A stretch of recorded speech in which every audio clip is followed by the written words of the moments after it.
First for this week, you should know that I will not stop using this platform to inform you about the release of new three-wheeled RC cars in the future. And I don't know exactly what this one is, but I was sent it about 1 billion times, and I'm also still excited for it. I'm guessing that it's a WPL or related to them. RC Asia Depot sells a lot of WPL, and they posted it saying, do you know what, or can you guess what brand this is? Either way, if it is WPL, I imagine it's something like the D12 platform, which I have enjoyed many times, and I will own this, whoever sells it, because I love three-wheel RC cars for no particular reason. But that is all for our three-wheel segment. Next up, in news you may actually care about, Htech is releasing a new CNC machined chassis set specifically designed to fit the Vanquish VRD Builder's Kit. So this is, the VRD platform has both a straight axle option as well as the VRD Carbon. So both VRDs, similar link geometry, all of the mounts and all that are the same. So this seems like it could go with either of those two kits, but this is a moon buggy styled kit, machined cage, machined panels as well. It's got a 3D printed, just like an FDM interior. There's photos where it shows an engine in the back, like a big V, like a small block Chevy in the back, which might be a little big, but they're also on the pre-order. If you order now, it says that you will get a fuel cell as a gift, free gift. And that is what normally occupies the rear of this chassis, or that's what will come with it if you order during the pre-order. The price isn't bad, starting at about $389. Now you can select some options that can increase that cost. So take a look at their site in case this interests you, and you can kind of see how you outfit it if the cost goes up. It doesn't go up drastically. They do offer some custom colors and things like that as well. And if you do that, I think about $100 more is about the max it looks like you can outfit this as. Now, it does show in in the video that there are light bars also on there, and I'm not sure if those for sure are included or not. May have been in the details. I may have overlooked that. But again, if this is something that may interest you, you like the moon buggy style, you don't feel like building something yourself, then check this thing out. Htech, you've seen them with the H10 chassis here in the past. Capper panels we talked about last week. They have a lot of options. You can go check out their website, which is linked down in the description below, as well as links to all of this week's stories. And speaking of building it yourself, if you're interested in that, I'm doing a weekly in-depth series showing you the build process for the Rockabilly, my latest build-along project, where it goes in-depth, tells you like the little hang-up points, the tips and tricks that go into assembling or fabricating one of those chassis for yourself. And then it's also going to go through the entire process to show you everything with the final assembly, the wiring, everything to fit all of that stuff into a chassis like that, which can be tricky. So first episode came out last Wednesday. Next episode will come out this Wednesday. And if you're a channel member, the next 2 videos are already up on the platform, and I'm working on the following one already as well. So more details on that in a second. Most of you are probably familiar with Amain, massive online shop, but they also have a hobby shop, which is at their headquarters here in Chico, California. It's about an hour and a half or so from me. Their facility is amazing. Beautiful racetracks, a hobby shop that you can go in and get anything on their website, and they'll just go in the warehouse and get it for you. It's incredible. But as happens, they were broken into this weekend, and they posted up a still from some of their security footage, posting up 2 individuals who they believe were the perpetrators of this particular thing. They put this photo and post up on their social media page and have offered a reward for information leading to finding these people. So if you happen to be in this area for some reason, you may have information about who these people are, reach out to them. I'll put a link to the Facebook post below. Since this photo may not be big enough, you can go to the actual post, see the best resolution available of the photos there. But it'd be great to catch this. I hate seeing this. The hobby business is not an easy business. It's not, people aren't getting rich in the hobby business generally. So anytime that people do things to take what some of us may love away is super, it just sucks. If you can help in any way, please do.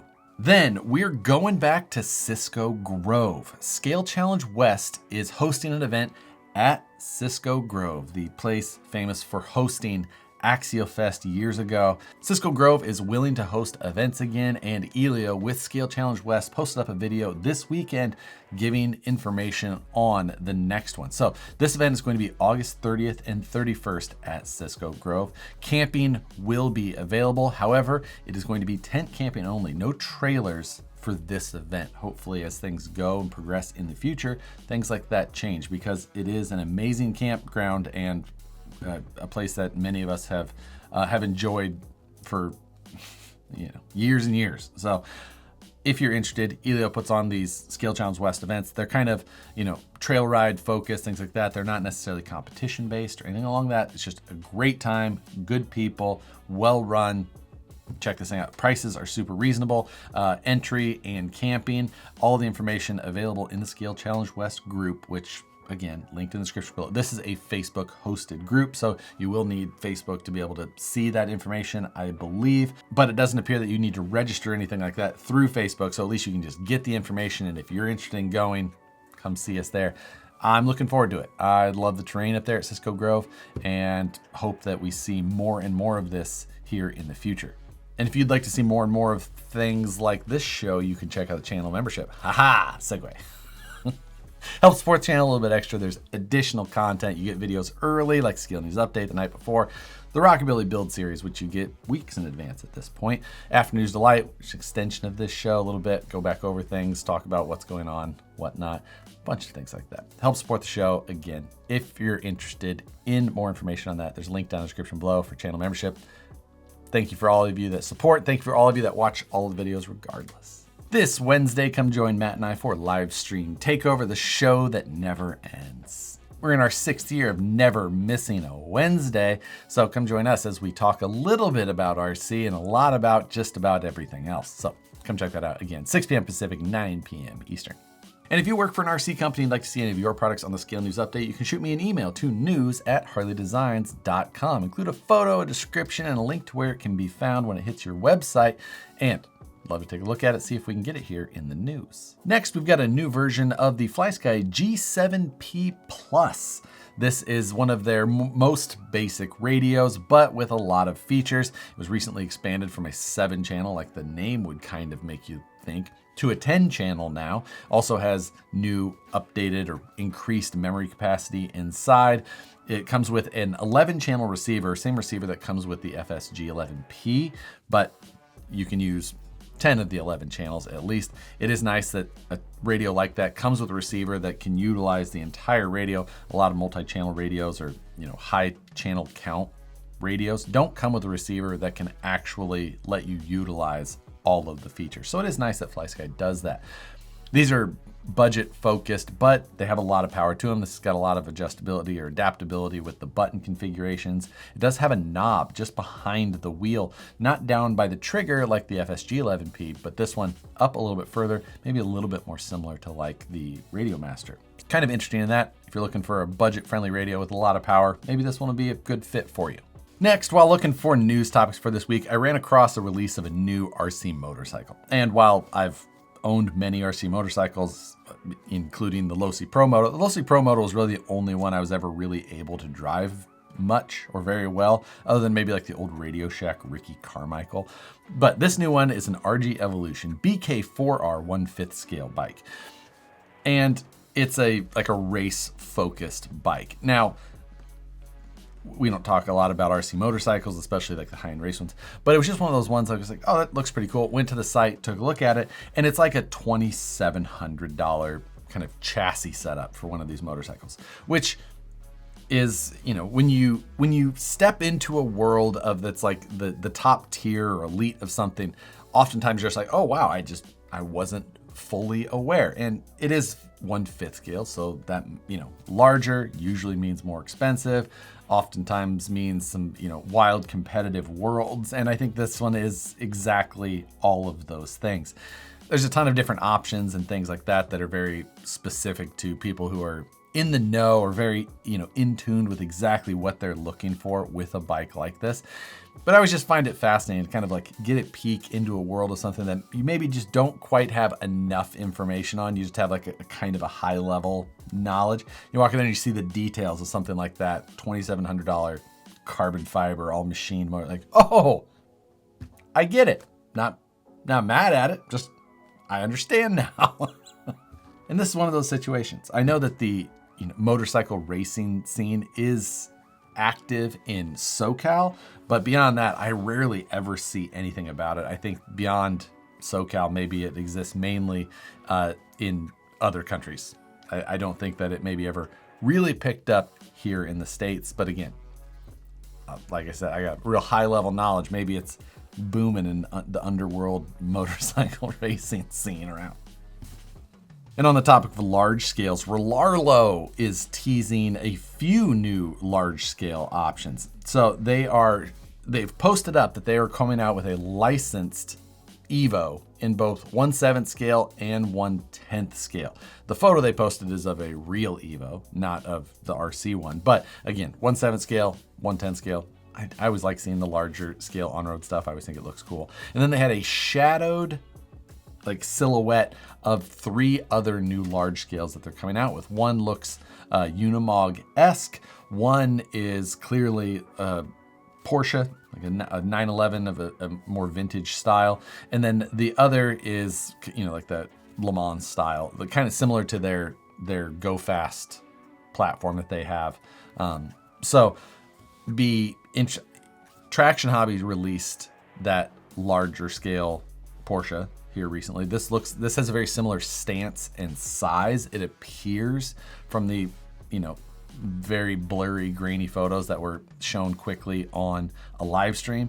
And then the large scale kind of Unimog-esque looks similar in some ways to the Cross RC Emo XX, something like I believe. And then the one that's more similar to their current speed car.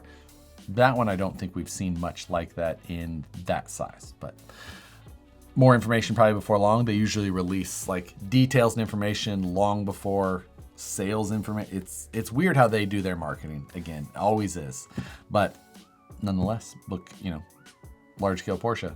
I'm interested in that Traction Hobbies one. Let's see what this one has to offer in comparison. And this week, J Concepts had a release of 4 new sets of wheels. Now, they have a new 2.2 beadlock wheel. Makes sense, 2.2 tires.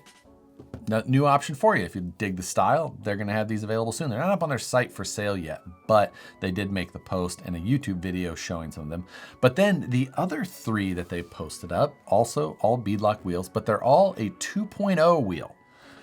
It says on there, fits 1.9 tires, but these are all listed as 2.0s, which is an odd choice. Surprised face, never. But we've seen, I remember back in like the late 2000s or so, or maybe early 2010s, that there were some 2.0 wheels back in the day. Like in the comp scene, they wouldn't, you couldn't run the 2.0s in the 1.9 class. This was like when we were running like MRC based crawlers. But, I'm a big wheel fan, like in the full size world. But the difference between going from the 1.9 to the 2.0 is odd to me. It's just an odd choice. Like it feels like it would be a little bit harder for people to find them as far as searching go. I mean, you could almost just make them a 2.0 without saying it, just still call them a 1.9. I'd love to hear the explanation. Nope, I'm not mad at it. They don't, if you like the style, great. I just would love to hear like the rationale, like why the choice. That's all I want. I'm open to hear. I just want to hear. I want to hear it. But like I said, they dropped 4 new wheel sets all at once. So if any of these trip your trigger, check the J Concepts website soon. I'm sure they don't usually put this stuff out too far in advance. But that is going to do it for this week's news topics. For this week's question, I want to go back to that really expensive motorcycle. Now, I don't want I was talking about like when you get like a peek into a realm and you see something like, oh wow, you get a little bit of that price shock. Like, oh, outside of RC, I think that's probably all of us here likely kind of know the areas of RC where things can be expensive, and there's those items that are way up there. A lot of us know what they are. But what are some of the ones like in the rest of your life that have popped up and gave you a little bit of that shock? I know the watch world has done it to me many times. Seeing a watch, oh, that's pretty cool, and then find out it's worth more than like my house. That's the type of thing. Like, what in your day-to-day life have you run across where you found something that was just like, wow, way more than I thought that was going to be? But that'll do it for this week. It was a holiday week, so holiday weeks generally pretty dead. Glad that we had a decent handful of stories at the very least to cover. So if you enjoyed this week's Scale News update, hit the like button, subscribe if you're not already. Channel membership's available if you're interested in that. But with that, as always, thanks again for watching, and we'll see you on the next one.